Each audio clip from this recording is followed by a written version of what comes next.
Welcome back to our channel. In this video, we'll guide you through the process of unblocking app invites from someone on Facebook using your PC. Let's get started. Step 1. Open Facebook by launching your preferred web browser and visiting the Facebook website. Step 2.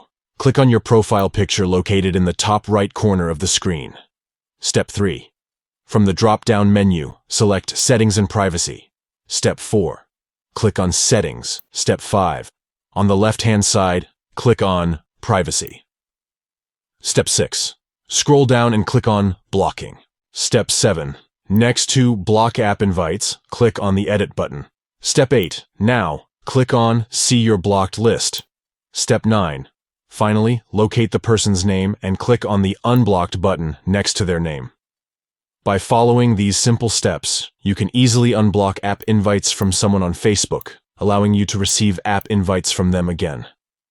If you found this tutorial helpful, please give this video a thumbs up, subscribe to our channel, and don't forget to hit the notification bell to stay updated with more useful tutorials. Thanks for watching.